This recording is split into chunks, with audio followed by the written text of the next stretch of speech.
Reformar la Constitución es algo muy serio. Requiere saber qué se quiere reformar exactamente y partir de una mínima voluntad de consenso. Es evidente que en estos momentos no se da ni lo uno ni lo otro, por lo que es bastante insensato e irresponsable tratar de acometer una reforma de la Constitución.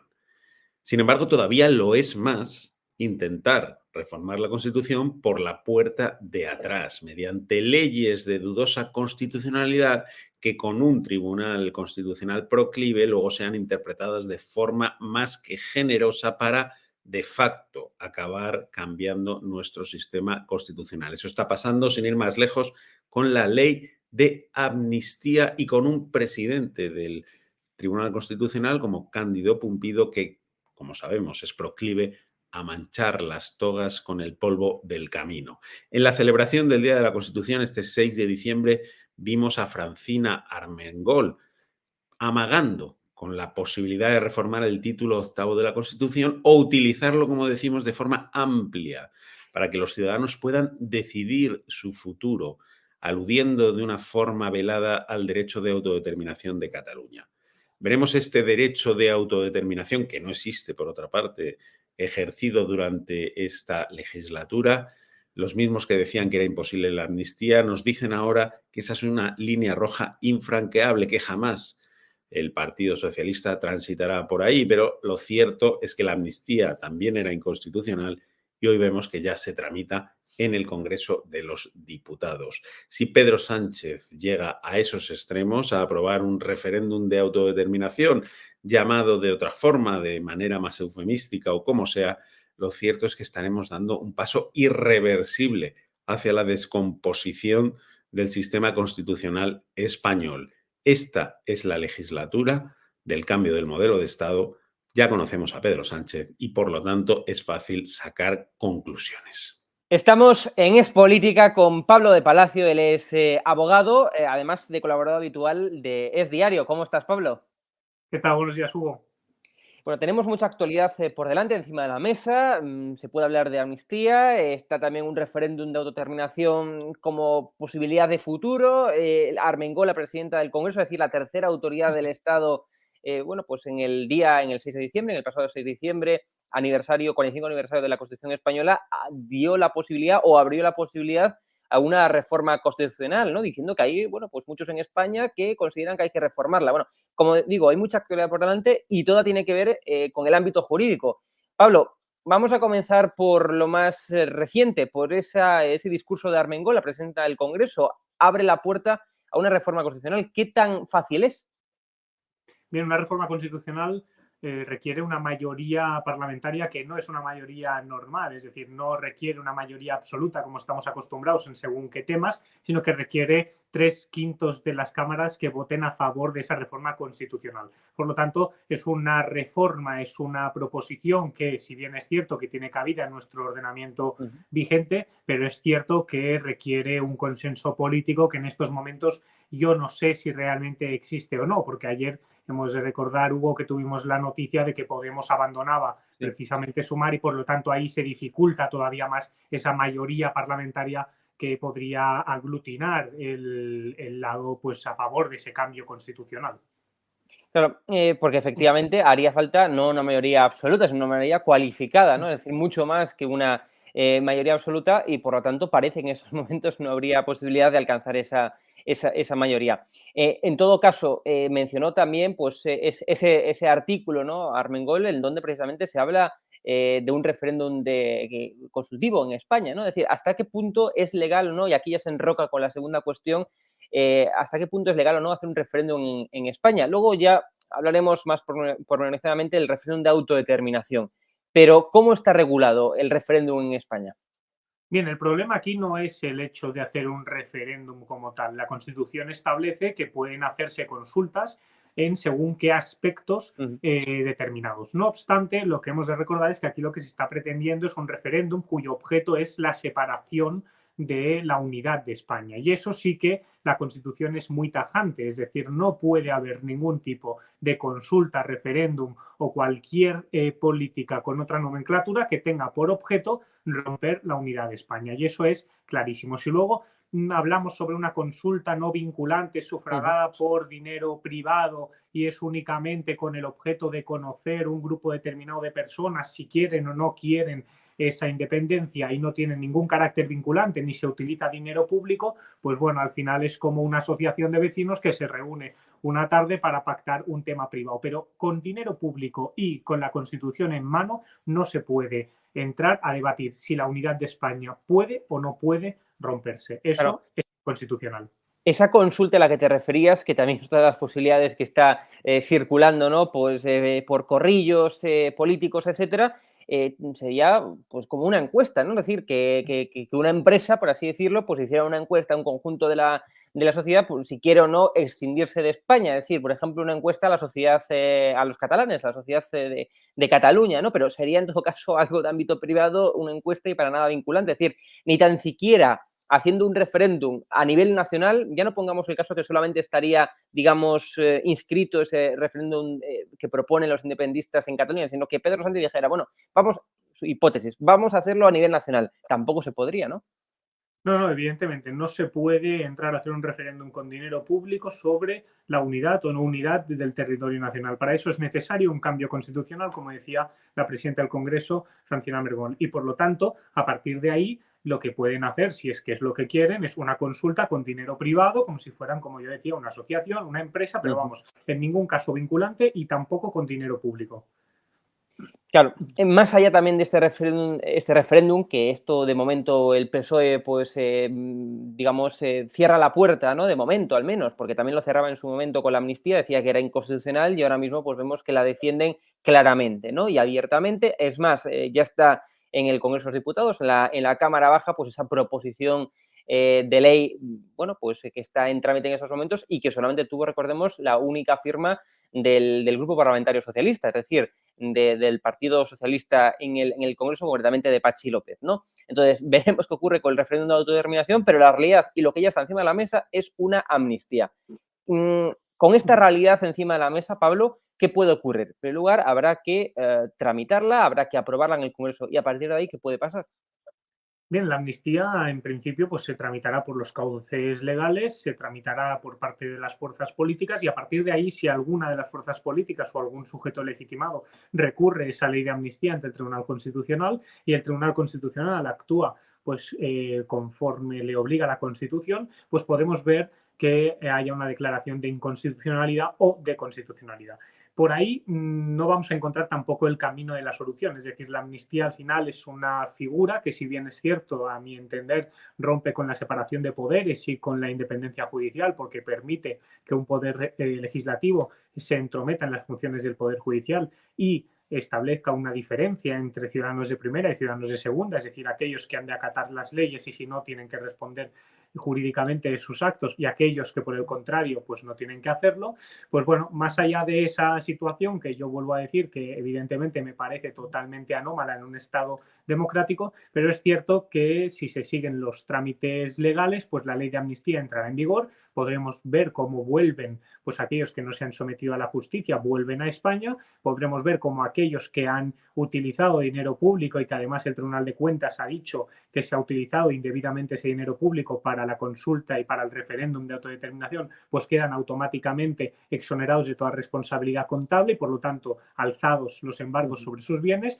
y pues veremos cómo el Estado, pues en manos del Partido Socialista y sus socios, pues actúa de una manera totalmente contraria a lo que pudiéramos esperar y podemos ver en política comparada en estados de la Unión Europea, pues que quien utiliza dinero público para cosas que no son de interés general, pues tiene que responder personalmente. A partir de ahí, es cierto que la ley de amnistía pues puede no, llegará seguro a tramitarse, llegará a aprobarse, llegará al Tribunal Constitucional y será el Tribunal Constitucional quien tenga que decir si realmente está habiendo una intromisión en el poder judicial o, por el contrario, si considera que es constitucional. Y ahí hay una gran divergencia. Ahí hay constitucionalistas de reconocido prestigio que entienden que la amnistía pues sí que tiene cabida y hay otros que entienden que no. Yo entiendo que la amnistía no deja de ser un indulto general expresamente prohibido en el artículo 62 de la Constitución y por lo tanto no creo que haya mucho más debate sobre eso. Por eso te iba a preguntar, o sea, el artículo 62 de la Constitución española dice concretamente: corresponde a reejercer el derecho de gracia con arreglo de la ley, que no podrá autorizar indultos generales. Eso es lo que dice textualmente el artículo 62 de la Constitución española. Aquí la pregunta es, ¿se puede entender la amnistía, por tanto, como un indulto general? Porque Pedro Sánchez habla de esos 1.400 personas que fueron indultadas, ¿no?, por Aznar en su momento, no para llegar al poder o no para revalidar el poder en la Moncloa, pero fueron indultadas 1.400 personas. ¿Se puede asociar de alguna forma, por tanto, la amnistía con indultos generales o son dos cuestiones jurídicas diferentes? Bien, las nomenclaturas siempre son distintas, pero al final la base o la filosofía de la figura es la misma. La amnistía es lo mismo que un indulto general. Quiere indultar a un conjunto de ciudadanos sobre unos hechos concretos y por lo tanto, pues bueno, le llamamos amnistía para no llamarle indulto. Y después la única diferencia, Hugo, que existe entre la amnistía y el indulto general es que la figura del indulto requiere que previamente el sujeto indultado se someta a la justicia, mientras que la amnistía no. Por lo tanto, no cabría un indulto general, por ejemplo, a favor de Carles Puigdemont, es decir, de aquellos que no se han sometido a la justicia, porque precisamente no se han sometido a ella y por lo tanto no cabría un indulto. Pero, sin embargo, sobre aquellos que sí que se han sometido, por ejemplo, Oriol Junqueras o todos los procesados aquí en la causa del Procés, pues sobre ellos la figura del indulto general o la figura de la amnistía viene a tener las mismas consecuencias.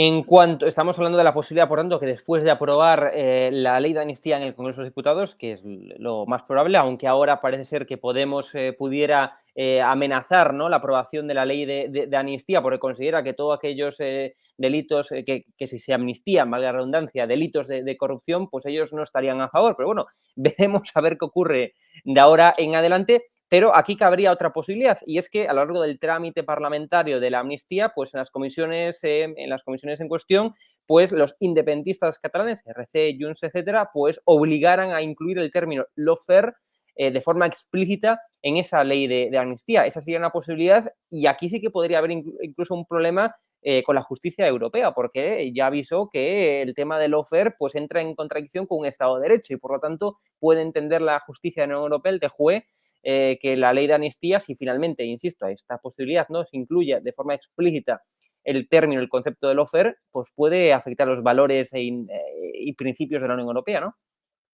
Si así es, puede afectar a los valores y principios. El problema de esto es que la actuación del Tribunal de Justicia de la Unión Europea es posterior a la aprobación Claro. de la ley. Por lo tanto, podríamos ver cómo se aprueba, cómo vierte sus efectos jurídicos en España y cómo traspasar por el Tribunal Constitucional aquí y desestimarse por el Tribunal Constitucional la impugnación de inconstitucionalidad, llegar al Tribunal de Justicia de la Unión Europea y sí pudiera decir que evidentemente quebranta con el Estado de Derecho. El problema de la amnistía es que es una cuestión interna del Estado y por lo tanto la Unión Europea sí que es cierto que puede decir la suya, pero lo que diga la Unión Europea en principio tiene poca vinculación con la soberanía del Estado. Por lo tanto, sí que es cierto que es algo que preocupa y ahí ya lo desdijo precisamente Didier Reynders, el comisario de Justicia de la Unión Europea, desdijo las palabras de Félix Bolaños de que no había ninguna preocupación. Claro que la hay. No la hay sobre el fondo, porque sobre el fondo todavía se han de pronunciar, sino que la hay porque saben que es una ley que provoca pues una crispación social que evidentemente no es favorable para los principios de la Unión Europea. Más allá de eso, evidentemente, el Tribunal de Justicia ex post se podrá pronunciar, pero el problema aquí, Hugo, yo creo que es más profundo. Es decir, si introducimos el término lawfare, el problema que tenemos es que vamos a asistir pues de una forma insólita a que un Estado que en principio tiene una separación de poderes y una democracia plena y consolidada, pues está diciendo que el Poder Judicial ha actuado de forma parcial en contra de una determinada parte de la población y eso, por lo tanto, pues es algo que quiebra no solo con el Estado de Derecho, sino también con los principios más elementales de la Unión Europea y de la democracia. Se trata un extremo, el del lawfare, de cuestionar, por tanto, la independencia judicial en España, que, por cierto, también es otro principio constitucional. Si no recuerdo mal, está en el artículo 117 de nuestra Constitución española, que habla de la independencia judicial y, evidentemente, de la separación de poderes que de cualquier Estado de Derecho conlleva, ¿no? Pero el término lawfare ya lo pronuncia, ya lo verbaliza incluso hasta el presidente del Gobierno. O sea, lo veíamos en diferentes entrevistas, es decir, que de alguna forma ha comprado el discurso de lawfare diciendo que con la Kitchen, incluso diciendo que con el bloqueo, que ahora hablaremos a continuación, con el bloqueo del CGPJ, el PP y el CGPJ están incurriendo en un lawfare cuando realmente el CGPJ no emite sentencias judiciales, con lo cual, de ninguna de las formas pudiera el CGPJ, ¿no? Bueno, pues incurrir en lawfare.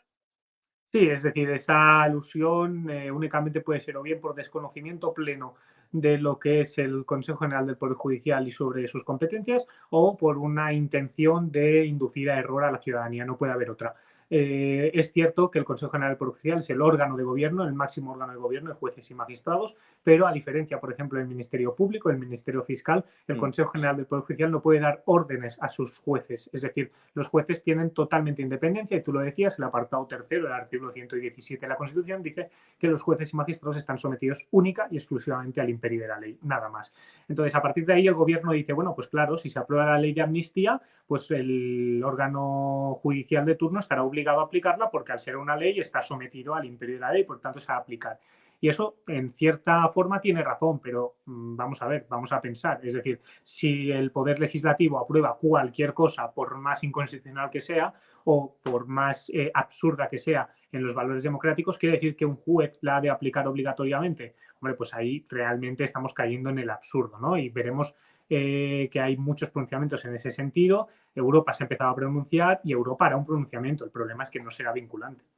Claro, pero lo que sí que está claro es que lo hemos visto ya, todas las asociaciones de jueces y magistrados, incluso las que se tildan de más progresistas, las que se tildan de más conservadoras, se han pronunciado en contra, evidentemente, de ese concepto de lawfare, que evidentemente los independentistas lo llevan por bandera, se incluyó en ese acuerdo firmado en su momento por Junts y el PSOE, y ya lo verbaliza, como decíamos, el propio presidente del gobierno, diciendo que ha habido casos de lawfare en España. El concepto de lawfare, más allá también del de amnistía, también preocupa y mucho a todas las asociaciones de jueces y magistrados, ¿no?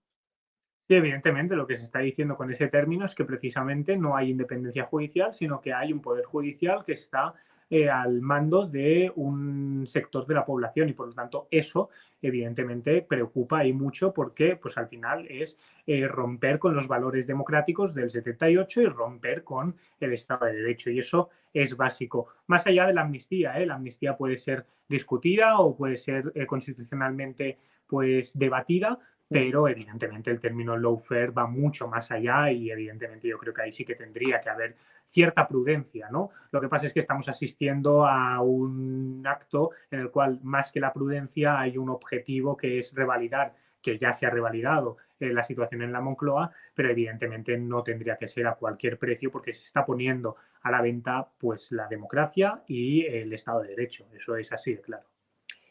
Pasamos ahora a otro asunto de máxima actualidad, el CGPJ, el Consejo General del Poder Judicial, el órgano rector de los jueces y magistrados, que bueno, ya lleva 5 años sin ser renovado. Ahora el Partido Popular pues, pone como exigencia encima de la mesa para renovar el CGPJ pues, un cambio simultáneo, una reforma de la ley del Poder Judicial y de forma simultánea renovar el CGPJ. Esa es la última exigencia del Partido Popular a Pedro Sánchez, que ya ha anunciado este mismo jueves una entrevista en Espejo Público en Antena 3, que va a llamar efectivamente antes de que termine este año a Feijóo y le va a proponer bueno, pues hablar de financiación autonómica, reformar el artículo 49 de la Constitución española y también la renovación del CGPJ. ¿Cómo está el ambiente en el CGPJ, Pablo?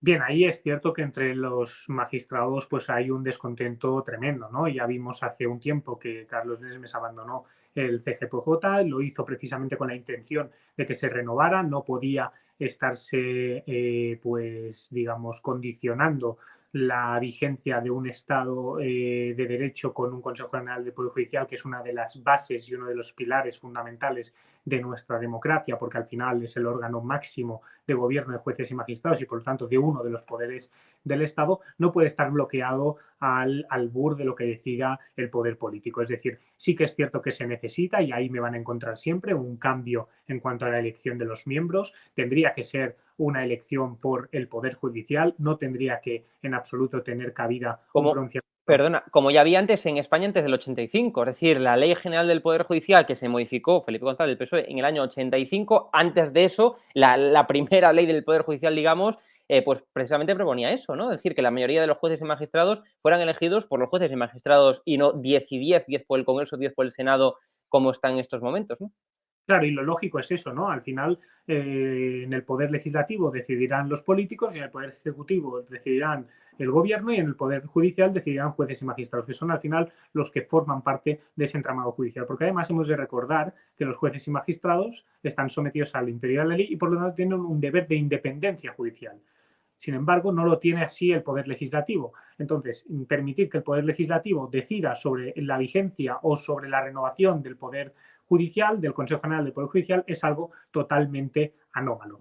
No obstante, yo siempre he dicho que creo que aquí el Partido Popular se equivoca. Es decir, se equivoca porque lo que se tendría que hacer es renovar ese órgano del Estado y una vez estuviera renovado, entonces entrar a hablar sobre la posibilidad de cambiar el sistema de elección. Porque lo que no podemos es estar en todo momento embargando uno de los poderes del Estado, que es el Poder Judicial, y su máxima apariencia con el Consejo General del Poder Judicial, no podemos estar embargando al albur de una decisión política. Por lo tanto, renovémoslo y después de renovarlo ya hablaremos sobre el sistema de elección. Tú lo decías muy bien, Hugo, desde el año 85 tenemos este sistema de elección. Por lo tanto, por renovarlo una vez más con este sistema de elección no va a pasar nada. Peor es que ahora esté el Consejo General bloqueado, que el Tribunal Supremo tenga dos salas, la de lo militar y la sala de lo contencioso administrativo, que no pueden formar sala para decidir sobre los recursos que les llegan porque no tienen magistrados y por lo tanto se van quebrantando una serie de principios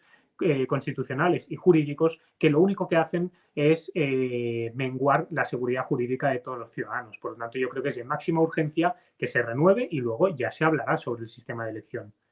Y ya para concluir, Pablo, también estas últimas semanas, como decimos, toda la actualidad pues tiene que ver con el ámbito jurídico. Tenemos, bueno, pues una parte del Tribunal Supremo que anuló, ¿no? Digamos, el nombramiento de Magdalena Valerio como presidenta del Consejo de Estado, y por otra parte tenemos el pronunciamiento no vinculante, en este caso sí preceptivo, pero no vinculante, del CGPJ, pues criticando la idoneidad de Álvaro García Ortiz, que pretendía el gobierno de España renovar, ¿no? ¿Cómo valoras ambas cuestiones de máxima actualidad también? Bien, yo creo que es una cuestión que evidentemente tendría que haber tenido mucho más revuelo del que ha tenido, ¿no? Al final estamos hablando de que se ha puesto a dedo y sin seguir los parámetros legales, se ha puesto a una persona a ocupar un puesto como es el de fiscal general del Estado. Por lo tanto, eso es de extrema gravedad también del Consejo de Estado. A partir de ahí, las consecuencias que ha tenido, pues ha sido el Consejo General del Poder Judicial. Yo creo que con muy buen criterio, más allá de la figura de Álvaro García Ortiz, ha dicho esta persona no es idónea para ocupar el puesto, dado que tiene el precedente que tiene y los antecedentes que tiene, y por lo tanto no es óptimo para el buen continuamiento de la cuestión que tiene inherente, ¿no? Que al final hemos de recordar que no es una cuestión baladí, es una cuestión muy importante. Al final, el fiscal general del Estado sí que puede dar órdenes, a diferencia del Poder Judicial, sí que puede dar órdenes a los fiscales inferiores y, por lo tanto, tiene máxima trascendencia que sea una persona que cumpla con todos los requisitos. A partir de ahí, evidentemente, el gobierno tendría que dar cuenta a la ciudadanía, pero también se tendrían que crear las comisiones oportunas en el Congreso para dirimir el por qué pues, se llegó a poner a dedo a un fiscal general del Estado o por qué se llegó a poner a dedo a una persona, si es que fue precisamente para cubrir alguno de los intereses del gobierno o si por el contrario fue una cuestión pues que bueno respondió a algún interés mucho más difuso, pero vamos, que es una cuestión de trascendental importancia en un Estado democrático, sí, y que a mi entender no se le ha dado la importancia en las cámaras legislativas que se le debería haber dado. Está quedando todo ahora mismo nublado con la cuestión de la amnistía y esta seguramente es una de las cuestiones más importantes. Claro, porque Álvaro García Ortiz, hay que recordar que es el mismo fiscal general, ¿no? Que en su momento el Tribunal Supremo, digamos, apuntó desvío de poder en el nombramiento que Álvaro García Ortiz hizo a Dolores Delgado, a la que fue ministra en el gobierno de Pedro Sánchez, ¿no? Es decir, entonces, ¿cómo puede ser que si el Tribunal Supremo, bueno, pues anula el ascenso, ¿no? Nombrado, digamos, puesto, ¿no? Por Álvaro García Ortiz, pues ahora el gobierno intente renovar su puesto? Es decir, hay aquí una clara incoherencia, ¿no?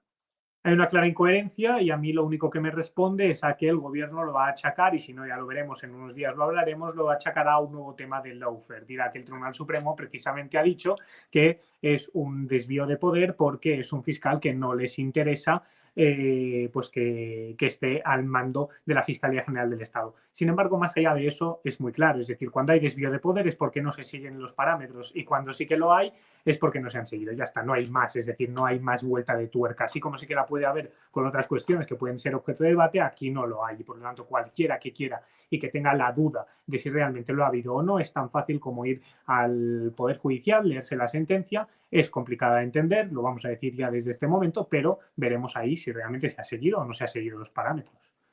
Pablo de Palacio, abogado y criminólogo, un placer como siempre tenerte aquí en Es Diario. Muchas gracias. Muchas gracias, Hugo.